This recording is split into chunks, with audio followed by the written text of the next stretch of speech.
الحمد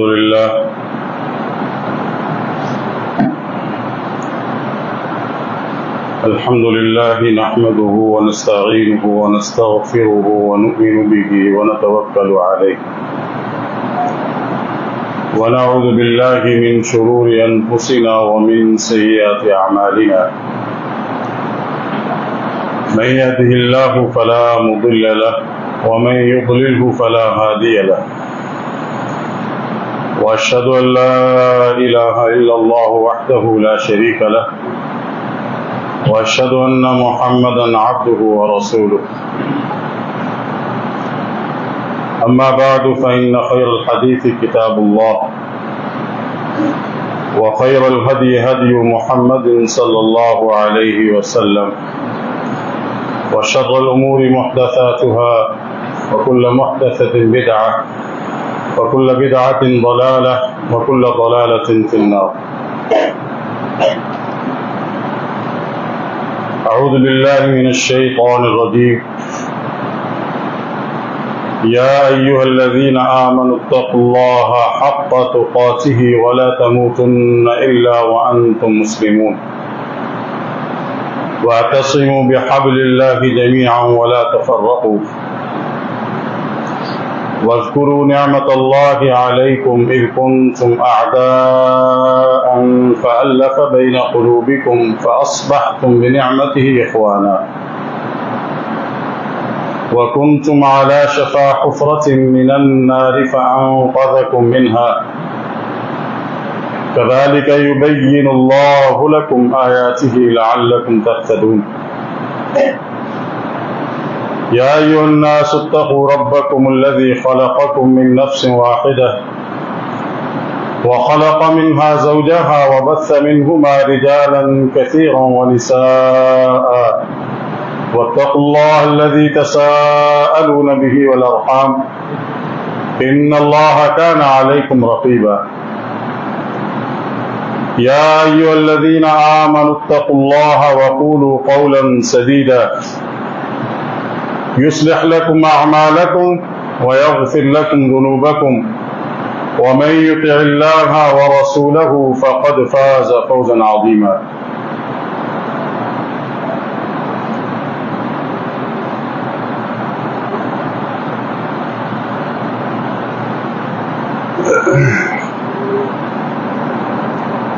میں آج مختصر وقت میں چند گزارشات کرنے کی کوشش کروں گا. ہمت ساتھ نہیں دے رہی لیکن انشاءاللہ آپ کی دعاؤں سے اللہ تعالیٰ کی مدد سے کچھ گزارشات عرض کروں گا.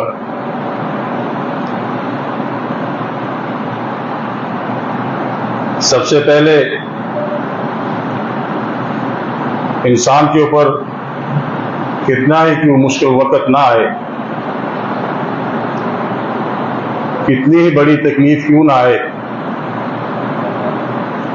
اس کا رجوع اللہ تعالیٰ کی طرف ہونا چاہیے. اللہ تعالیٰ کسی انسان کے اوپر ظلم نہیں کرتے. اللہ تعالیٰ کی حکمتوں کو ہم نہیں سمجھ سکتے.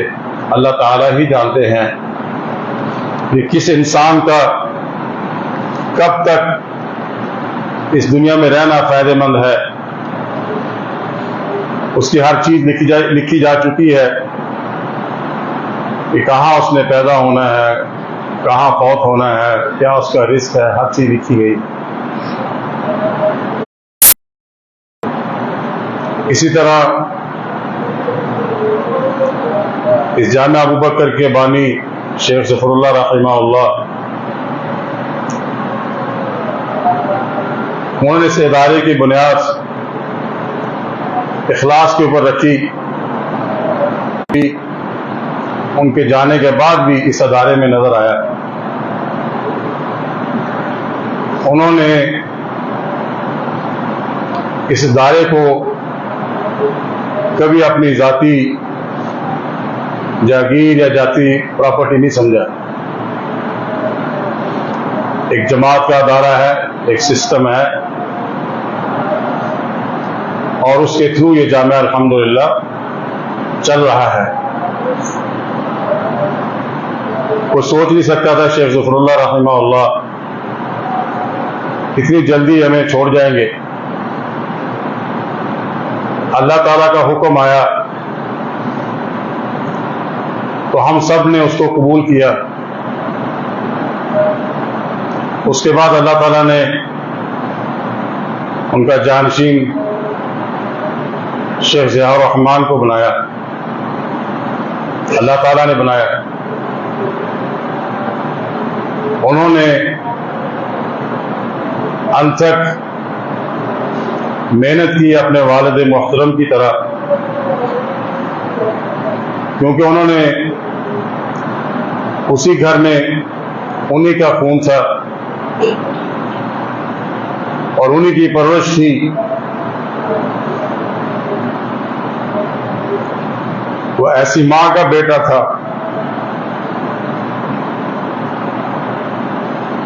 جس کی مثال اگر آپ کسی ولی اللہ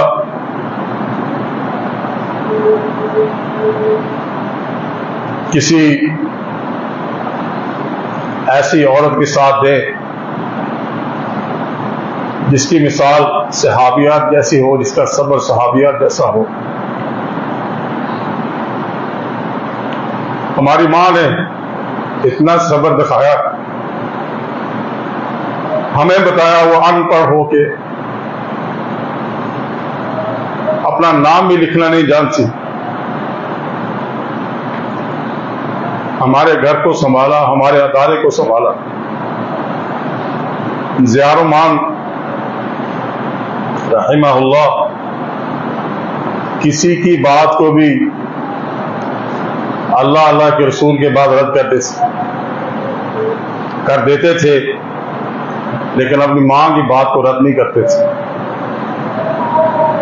جامعہ کے کئی معاملات میں وہ اپنی ماں سے مشورہ کرتے تھے. وہ ایسی حکمت والی اور صبر والی عورت ہے. جب شیخ ظفر اللہ رحمہ اللہ فوت ہوئے، میں ابھی پہلا سال تھا سعودی عرب میں، مدینہ یونیورسٹی میں گھر پہنچا. اس وقت بھی مجھے میری چھوٹی بہن کا فون آیا کہ ابو کا ایکسیڈنٹ ہو گیا. جب میں دروازے پہ تھا، میں اور میرے بھائی چھوٹے نصیب عالم. پرسوں میں لندن میں تھا، شام کا ٹائم تھا، پھر اسی بہن کا فون آیا.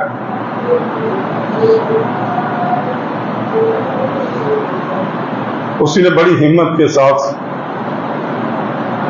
ضیاء الرحمان کی خبر ہمیں دی. دکھ بہت ہوا، لیکن وہی کہا کہ انا للہ و انا الیہ راجعون، قدر اللہ ما شاء فعل.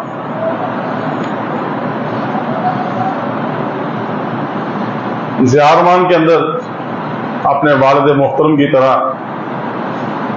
بہت ساری خصوصیات تھی. بہت صبر تھا. اپنی ذات کے لیے کبھی کسی سے وہ انتقام نہیں لیتے تھے. اپنی ذات کے لیے کبھی کسی سے لڑائی نہیں کرتے تھے. ان کا دن اور رات اس جامعہ کے لیے تھا. 24 گھنٹے وہ بچہ ڈرائیونگ کرتا تھا، یہاں سے اسلام آباد، گلگت، وہاں سے واپس. سبحان اللہ، کبھی اس نے کمپلین نہیں کی میں تھک گیا ہوں. ایسے بچے ماں روز نہیں جمتی. صدیوں میں ایسے بچے کم ہی پیدا ہوتے ہیں، ایسی مائیں بھی کم ہی ہوتی.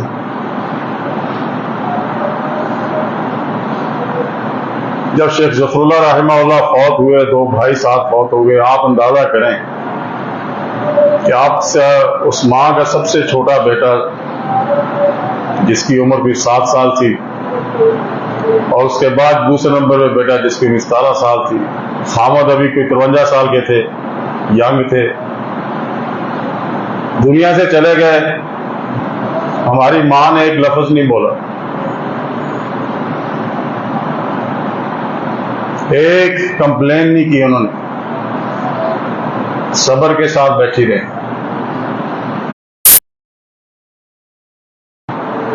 جو اس نے اپنے ماں باپ سے لیا، ان کی تربیت کا وہ حصہ تھا. جب میں گھر پہنچا، شیخ ظفر اللہ رحمہ اللہ کی خبر آئی. آپ سوچ نہیں سکتے اس وقت ضیاء الرحمان کے 19 سال کے تھے. گھر پہنچا تو شیخ ضیاء الرحمان وضو کر کے نماز پڑھ رہے تھے. یہ میں جانتا ہوں اور کوئی نہیں جانتا. چھوٹا سا بچہ 19 سال کا، اس کا باپ چلا گیا، اس کے 2 بھائی چلے گئے، اس کا کزن چلا گیا، خالہ چلی گئی. کیا کر رہا ہے وہ؟ وضو کر کے نماز پڑھ رہا ہے، اللہ سے دعا کر رہا ہے کہ یا اللہ ہمیں صبر. اس بچے نے ایک لفظ نہیں نکالا،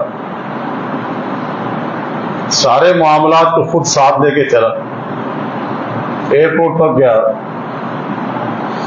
والد صاحب کو جنازے تک، دفنانے تک لوگ آ رہے ہیں، ان کے ساتھ بات چیت، ہر چیز. ایسا بندہ تھا کسی کے سامنے رویا بھی نہیں. جب سب لوگ ڈاکٹر شاشن طواز صاحب، چودھری حفیظ صاحب، غازی عبد الکریم صاحب، سارے اپنے اپنے سو گئے. یہ آپ لوگوں سے میں جانتا ہوں. چھت پہ کارپیٹ پڑا تھا، آج بتا لو آپ لوگوں کو دنیا سے چلا گیا. کارپیٹ کے اندر اپنے آپ کو لپیٹ کے پھر رویا وہ.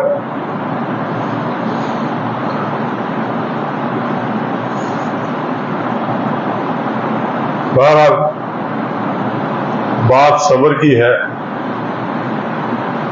تو اس ادارے کے اندر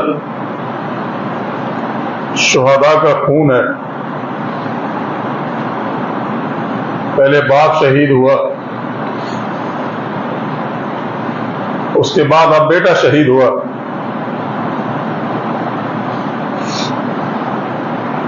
اور مجاہدہ ماں، اس نے پھر ہمیں سنبھالا، پھر ہمیں پاؤں پہ کھڑا کیا. اندازہ کر لے، گھر کے 4 میل افراد سارے چلے گئے.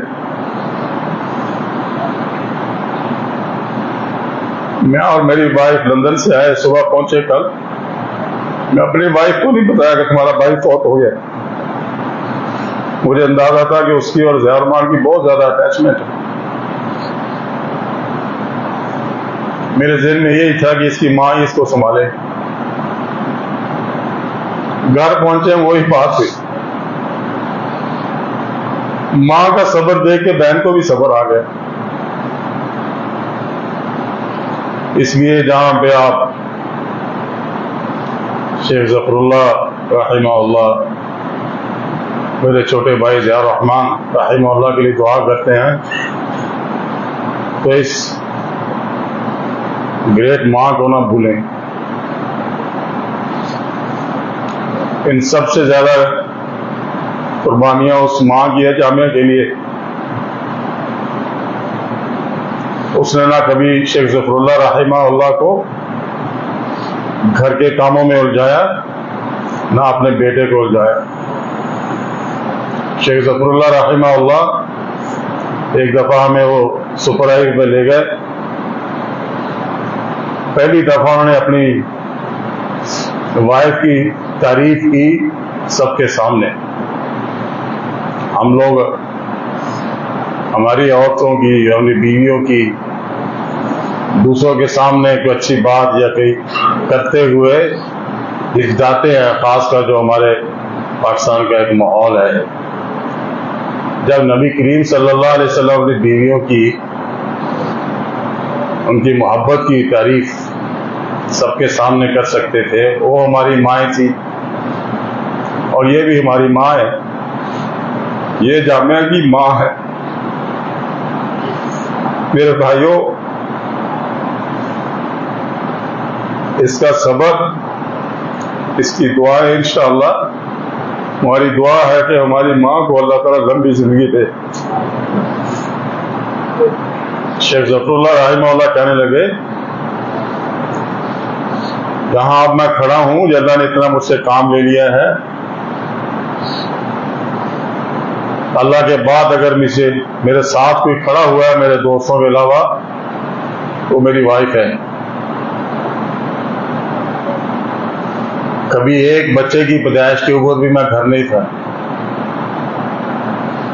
بھائی میں سعودی عرب ہوں اور کراچی میں بھی تھا، پھر بھی اپنے جامعہ کے کاموں میں مشغول تھا. وہ خود ہی بیچاری اپنا ہاسپٹل چلے جاتی تھی اور جو ہے بچے کی پیدائش وغیرہ وہاں پہ کر کے بعد میں شیخ صاحب کو پتہ چل جاتا تھا کہ میرے ہاں بچہ پیدا ہوا.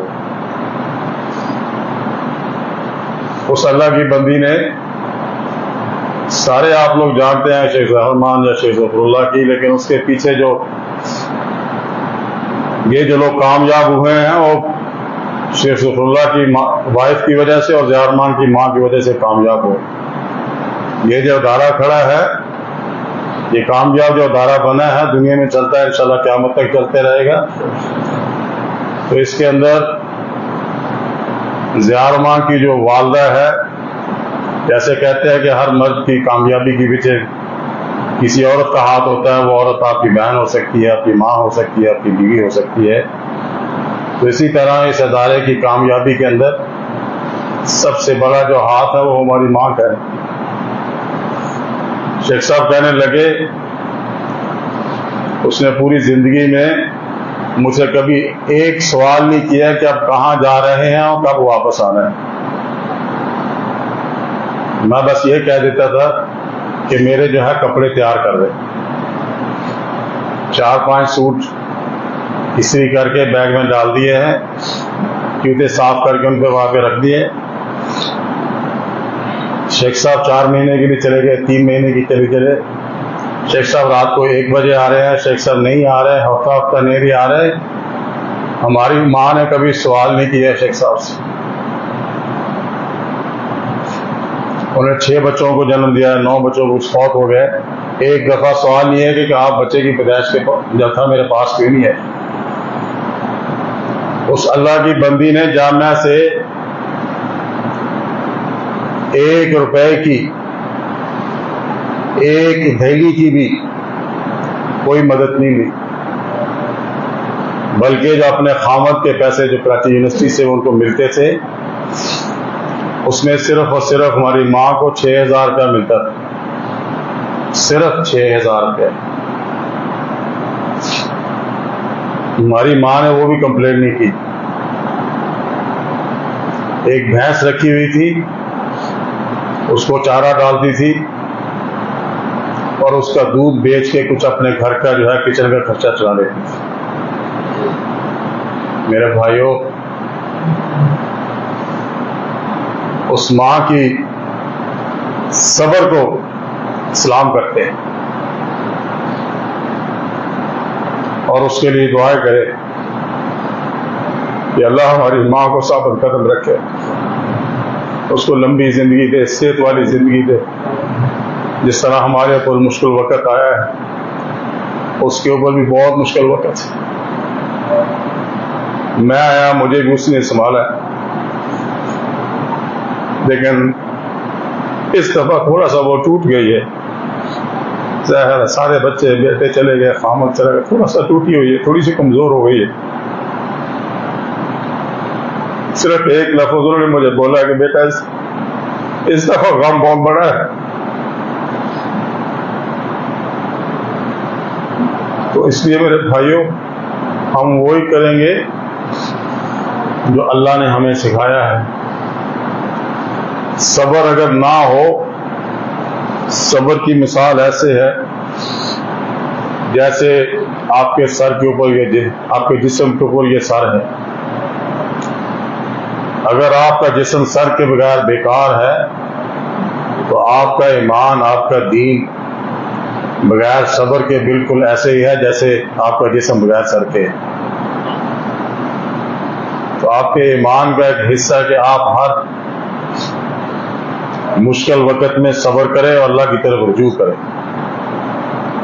ہم جیسے جانتے ہیں کہ صبر کی 3 قسمیں ہیں: الصبر فی طاعت اللہ، الصبر فی محارم اللہ، الصبر فی اقدار اللہ۔ اللہ تعالیٰ کی جو بنائی ہوئے حدیں ہیں، اللہ کے رسول کی، ان کی اطاعت کرنا اور اپنے امراء کی اطاعت کرنا، یہ ہمارے اوپر واجب ہے۔ اطیعوا اللہ واطیعوا الرسول واولی الامر منکم۔ چاہے آپ کے حاکم ظالم ہی کیوں نہ ہو، جب تک وہ اللہ کے رسول کی نافرمانی کا حکم نہ دیں، لا طاعۃ لمخلوق فی معصیۃ اللہ، اس وقت تک آپ نے جیسے اللہ کی اطاعت کرتے ہیں، رسول کی اطاعت کرتے ہیں، ان کی بھی اطاعت کرنی ہے، ان کے خلاف نہیں نکلنا روڈوں کے اوپر۔ اسی سے فتنے کھڑے ہوتے ہیں۔ ہم لوگ کیوں اتنا پیچھے رہ گئے ہیں؟ اسی رہ گئے ہیں کہ نہ ہم نے اللہ کی اطاعت کی، نہ اس کے رسول کی اطاعت کی، نہ جو ہے ہم نے اولو الامر کی اطاعت کی۔ اس کے اندر بہت سارے ہمارے لوگ خوارج بن گئے ہیں۔ خوارج نے بھی یہی کیا تھا کہ اپنے جو امراء تھے ان کے خلاف نکل کے ان کی بات کو ماننے کے سے انکار کر دیا۔ یہ ایک میرا پرسنل ویو ہے، آپ اس کو رد کر سکتے ہیں۔ اولی الامر کون ہے پاکستان کے اندر؟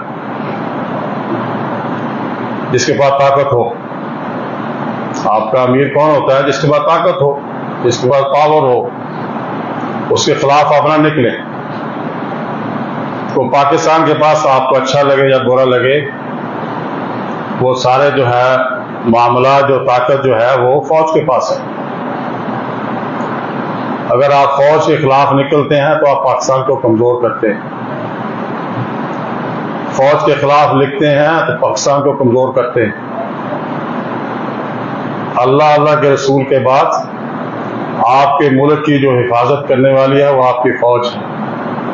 میں سمجھ سکتا ہوں، میں یہاں پہ نہیں رہتا ہوں، لیکن میں پاکستان کی اخبار کو میں دیکھتا رہتا ہوں۔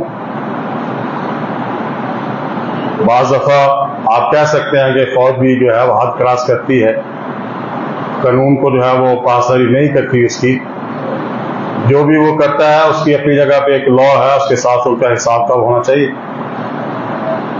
لیکن اپنی فوج کو کمزور نہیں کرنا چاہیے۔ آپ کی فوج کمزور ہوگی، آپ کا ملک کمزور ہوگا۔ آپ تھوڑا سا ہسٹری کے اوپر اپنا نظر ڈال کے دیکھ لیں کہ عراق میں کیا بنا ہے، لیبیا میں کیا بنا ہے، صومالیہ میں کیا بنا ہے۔ جہاں جہاں بھی آپ کی حفاظت کرنے والے کمزور ہوئے ہیں وہ ملک تباہ ہو گئے۔ تو اس لیے جہاں اللہ کے رسول کی اطاعت کرنی ہے، اس کے بعد جو آپ کے جس کے پاس بھی جو آپ کے ملک کے معاملات ہیں، آپ نے ان کی بھی اطاعت کرنی ہے۔ جہاں پہ اللہ کے رسول کی نافرمانی نہ ہو، ان کے خلاف بھی آپ نے نہیں نکلنا۔ دوسرا جو ہے طاعت الصبر فی محارم اللہ، کہ جو چیزیں اللہ تعالیٰ کی حرام کی ہوئی ہیں ان سے بچنا، یہ بھی جو ہے نا صبر کی ایک دوسری قسم ہے۔ صبر کی تیسری قسم انشاءاللہ مختصر وقت میں دوسرے خطبے میں انشاءاللہ بیان کروں گا۔ اقول قولی ھذا واستغفر اللہ لی ولکم وسائر المسلمین والحمد للہ رب العالمین۔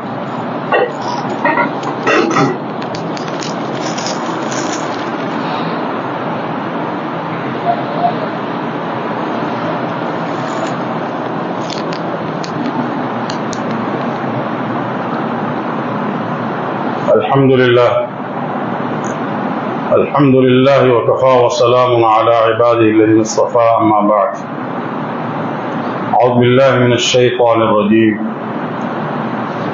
يا أيها الذين آمنوا استعينوا بالصبر والصلاة إن الله مع الصابرين۔ اے ایمان والو، اللہ تعالیٰ سے مدد مانگو کیسے مدد آئے گی؟ صبر کے ساتھ آئے گی اور نماز کے ساتھ آئے گی۔ صبر بعض دفعہ اگر نہیں ہو رہا تو آپ ایکسٹرا نماز پڑھیں، نوافل کو بڑھا دیں، تہجد کی نماز شروع کر لیں۔ جب آپ تہجد کی نماز شروع کر لیں گے تو اللہ کی مدد بھی آ جائے گی اور آپ کو صبر بھی آ جائے گا۔ ان اللہ مع الصابرین، اللہ تعالیٰ جو ہے صبر کرنے والوں کے ساتھ۔ ہمارے بھائی ضیاء الرحمان کی شہید ہوئے ہیں رحمہ اللہ، اور اللہ سے امید رکھتے ہیں کہ وہ علیین میں ہوں گے انشاءاللہ، اور مجھے 100% یقین ہے کہ وہ شہید ہیں۔ وہ مظلوم، ان کو مارا گیا ہے، انہوں نے کبھی کسی کے ساتھ دشمنی نہیں رکھی۔ ساتھی بتاتے ہیں جامعہ کے کہ وہ کہتے تھے یار بہتر ہے کہ بندہ ظالم نہ بنے، مظلوم بن جائے۔ آپ ظالم نہ بنے، چاہے آپ کے اوپر ظلم کیوں نہ ہو۔ تو مظلومیت کی موت، وہ جو بات زبان سے کہتے تھے، وہ مظلومیت کی موت اللہ نے کو دی ہے۔ الحمدللہ نماز پڑھ کے واک کرنے گئے تھے تو اسلام کے اوپر، اللہ کے دین کے اوپر موت ہے، اس لیے ہمیں اس چیز کی خوشی ہے، اللہ کا شکر ادا کرتے ہیں الحمدللہ، ورنہ موت کسی کی حالت میں بھی آ سکتی ہے۔ وَلَا تَقُولُوا لِمَن يُقْتَلُ فِي سَبِيلِ اللَّهِ أَمْوَاتٌ۔ آپ سارے ان آیات کو جانتے ہیں، طالب علم ہے یہاں پہ، علماء کرام ہیں، کہ آپ اس آدمی کو یہ نہ کہیں کہ یہ قتل ہو گیا ہے۔ وَلَا تَقُولُوا لِمَن يُقْتَلُ فِي سَبِيلِ، اس کو جو ہے دوسرے لوگوں کی طرح نہ کہیں کہ جیسے دوسرے لوگ ہیں مر جاتے ہیں، تبھی موت مار گئے کوئی، ان کی اور اس شہداء کی زندگی جو ہے، برزخ کی زندگی جو ہے وہ مختلف ہے۔ وہ زندہ ہیں بل احیاء ولکن لا تشعرون، وہ اپنی قبروں میں زندہ ہیں، جنت کے دروازے ان کے لیے کھول دیے گئے ہیں، اور وہ قیامت تک فرشتے ان کی حفاظت فرمائیں گے، ان کے نیک اعمال ان کی حفاظت فرمائیں گے انشاءاللہ تعالی۔ ہمارا بھائی ضیاء الرحمان بھی انہی میں سے ہے۔ اللہ تعالیٰ سے دعا ہے کہ اللہ تعالیٰ اس کی قبر میں حفاظت فرمائے، اللہ تعالیٰ اس کی قبر کو روضہ میں ریاض الجنہ بنا دے، اللہ تعالیٰ جو بھی اس کی غلطیاں ہیں یا خامیاں ہیں اللہ تعالیٰ اس کے اوپر پردہ ڈال دے، اور جو بھی وہ نیک کام کر کے گئے ہیں اللہ تعالیٰ سے دعا ہے کہ اللہ تعالیٰ ان کے اعمال کو جو ہے وہ قبول فرما لیں، اور جو بھی انہوں نے پروجیکٹ شروع کیے تھے جانے سے پہلے، انہوں نے میرے ساتھ ذکر کیا تھا 3 پروجیکٹ وہ بنانا چاہتے تھے، یعنی ارجنٹلی۔ چوتھا پروجیکٹ ان کا یونیورسٹی بنانے کا تھا سپر ہائی وے پہ، انشاءاللہ تعالیٰ وہ بھی اللہ تعالیٰ بنا دیں گے، اللہ سے ہمیں امید ہے، ہمیں اللہ سے نا امید نہیں ہے۔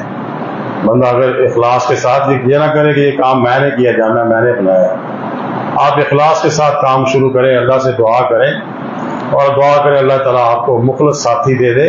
اگر آپ کے ساتھی جیسے موسیٰ علیہ السلام نے کہا تھا یا اللہ مجھے وزیر دے دے جو میرا ساتھ دے، تو میری بھی اللہ تعالیٰ سے دعا ہے کہ یا اللہ اس جامعہ کو مخلص ساتھی دے جس کو لے کے چلنے والے ہیں۔ یہ جو جنت ہے نا، جنت آرام سے نہیں ملتی، سراؤنڈیڈ وتھ ڈیفیکلٹیز، اور جہنم جو ہے وہ سراؤنڈیڈ ود ڈیزائر۔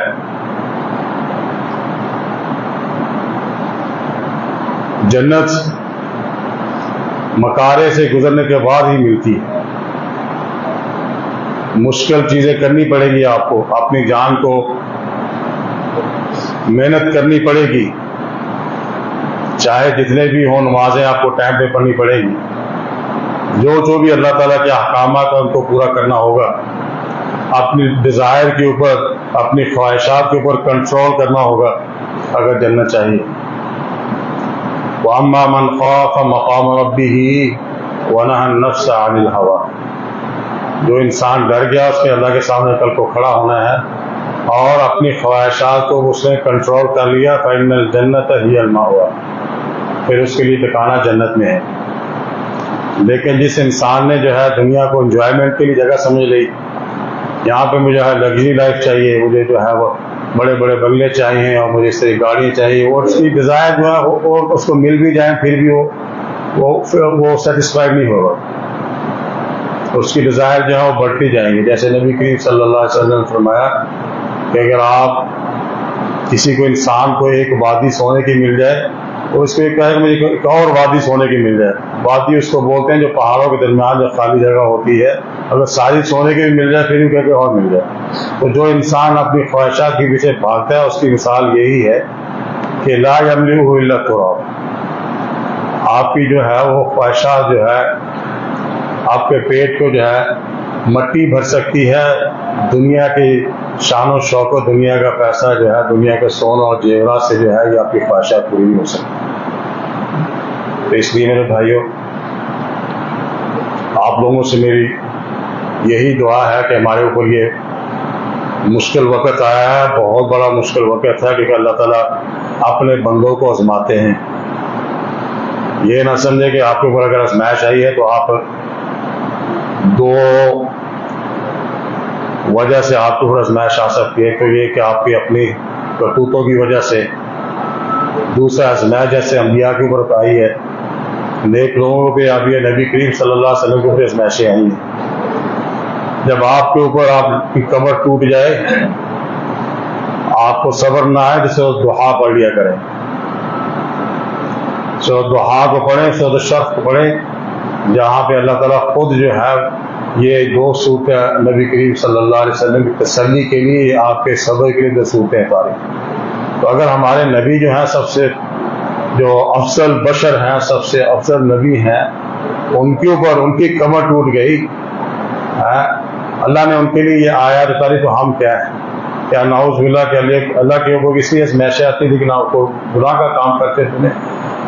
اس لیے اللہ کے نیک بندوں کے اوپر آزمائشیں آتی ہیں کہ اللہ تعالیٰ ان کے درجات کو بڑھا دیں، اللہ تعالیٰ ان کے درجات کو بڑھا دیں اور ان کے گناہوں کو جو ہے بخش دیں.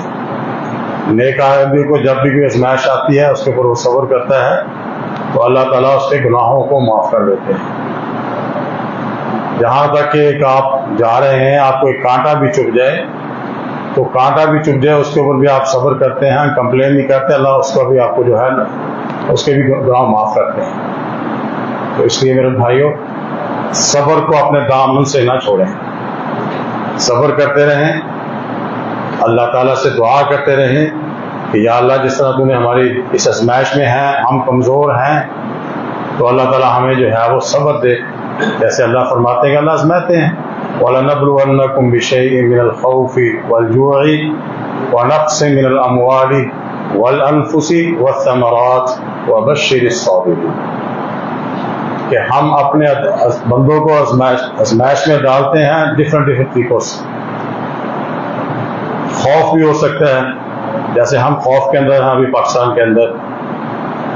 آپ گھر سے نکلتے ہیں، آپ کو پتہ نہیں کہ آپ نے گھر سے باہر گئے واپس آنا کہ نہیں آنا.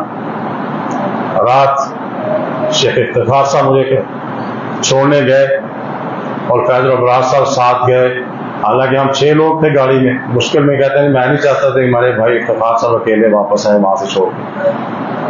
یعنی یہ ہماری صورتحال ہے، یہ خوف ہے. اللہ تعالیٰ سے دعا ہے کہ اللہ پاکستان میں امن لے. یہ خوف کے جھنڈے جو ہمارے اوپر سے اتار، یہ جو خوف ہے یہ بہت بڑی آزمائش ہے. 2 چیزیں جو ہے بہت بڑی نعمت ہے.